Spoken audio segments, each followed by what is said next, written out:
આજે આપણે શીખીશું પૂર્ણાંક સંખ્યાના જૂથના ગુણધર્મ સંબંધિત ગેરસમજો।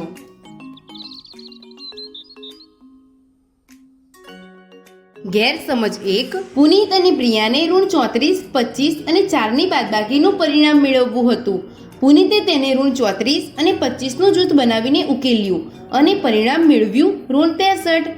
રિયાએ તેને 25 અને 4નું જૂથ બનાવીને ઉકેલ્યું અને પરિણામ મેળવ્યું ઋણ 55। તો જણાવો કોણ સાચું છે? પૂર્ણાંક સંખ્યાની બાદબાકી કરતી વખતે ઘણી વખત એ અવગણી દેવામાં આવે છે કે પૂર્ણાંક સંખ્યા માટે બાદબાકી જૂથનો ગુણધર્મ ધરાવતી નથી। એટલે કે કોઈ પણ 3 પૂર્ણાંક સંખ્યા a b c માટે કૌંસમાં a ઓછા b ઓછા c બરાબર a ઓછા કૌંસમાં b ઓછા c ના બરાબર નથી। અહીંયા પ્રિયાએ તેને 25 અને 4નું જૂથ બનાવીને ઉકેલ્યું છે, તેથી તેને ઋણ 55 એ ખોટું પરિણામ મળ્યું છે।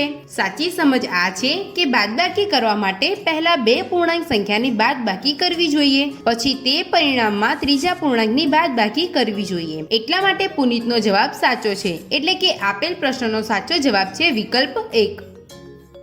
ગેરસમજ 2। જૂથનો ગુણધર્મ ભણાવ્યા પછી શિક્ષકે ગૃહ કાર્ય માટે બાળકોને પ્રશ્ન આપ્યો, ઋણ 312 ભાગ્યા 6 ભાગ્યા 2 નું પરિણામ મેળવો। સંધ્યાએ આનો જવાબ ઋણ 104 મેળવ્યો અને વરુણે ઋણ 26 મેળવ્યો। તમારા વિચારથી કોણ સાચું છે? હંમેશા બાળકો એ અવગણે છે કે પૂર્ણાંક સંખ્યા માટે ભાગાકાર જૂથનો ગુણધર્મ ધરાવતો નથી। એટલે કે કોઈ પણ 3 પૂર્ણાંક a b c માટે a ભાગ્યા b ભાગ્યા c a ભાગ્યા b ભાગ્યા c ના બરાબર નથી। તે જુએ છે કે 6 નો 2 વડે ભાગાકાર કરવો એ ઋણ 312 ને 6 વડે ભાગાકાર કરવો સહેલો છે, એટલા માટે તે પહેલા 6 નો 2 વડે ભાગાકાર કરે છે અને પછી તેના પરિણામને 3 થી ઋણ 312 નો ભાગાકાર કરે છે। આથી પરિણામ મળે છે ઋણ 104। આ એક ખોટી સમજ છે। પૂર્ણાંક સંખ્યાઓ ભાગાકાર માટે જૂથનો ગુણધર્મ ધરાવતી નથી। એટલા માટે આપેલ ઉદાહરણને ઉકેલવા માટે આપણે 6 અને 2 ના જૂથ નથી બનાવી શકતા।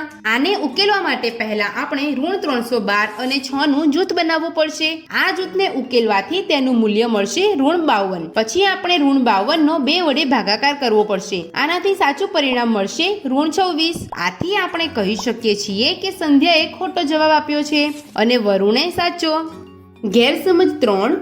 સુધીર અને નયન ઋણ 16 ગુણ્યા 2 ગુણ્યા 5 ને ઉકેલી રહ્યા હતા। તેમણે આ પ્રમાણે ઉકેલ મેળવ્યો।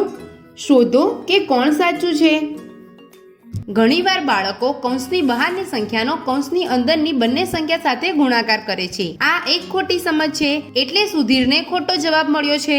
સાચી સમજ એ છે કે પહેલા આપણે કૌંસને ઉકેલીશું, પછી પરિણામની સાથે કૌંસની બહાર લખેલી સંખ્યાનો ગુણાકાર કરીએ છીએ, એટલે નયને સાચો જવાબ શોધ્યો છે। આજે આપણે શીખ્યા પૂર્ણાંક સંખ્યાના જૂથના ગુણધર્મ સંબંધિત ગેરસમજો।